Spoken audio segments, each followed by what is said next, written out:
आखिरी काम। एक बूढ़ा कारपेंटर अपने काम के लिए काफ़ी जाना जाता था।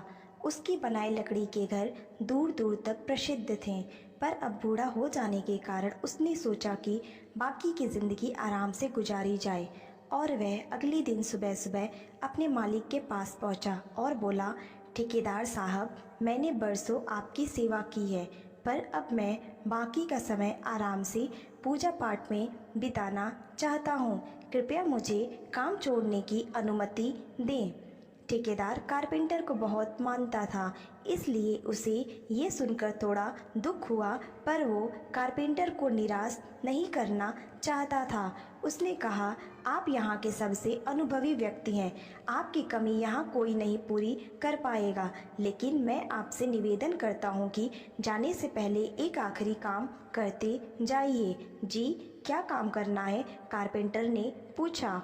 मैं चाहता हूँ कि आप जाते जाते हमारे लिए एक और लकड़ी का घर तैयार कर दीजिए। ठेकेदार घर बनाने के लिए जरूरी पैसे देते हुए बोला। कारपेंटर इस काम के लिए तैयार हो गया। उसने अगले दिन से ही घर बनाना शुरू कर दिया, पर ये जान कर के कि ये उसका आखिरी काम है और इसके बाद उसे और कुछ नहीं करना होगा, वो थोड़ा ढीला पड़ गया। पहले जहाँ वह बड़ी सावधानी से लकड़ियाँ चुनता और काटता था, अब बस काम चलाऊ तरीके से ये सब करने लगा।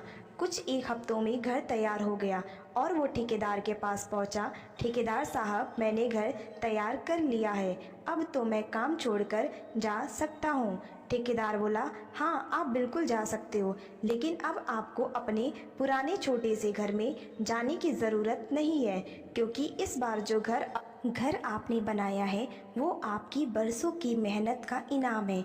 जाइए, अपने परिवार के साथ उसमें खुशहाली से रहिए। कारपेंटर यह सुनकर स्तब्ध रह गया। वह मन ही मन सोचने लगा, कहाँ मैंने दूसरों के लिए एक से बढ़कर एक घर बनाए और अपने घर को ही इतने घटिया तरीके से बना बैठा।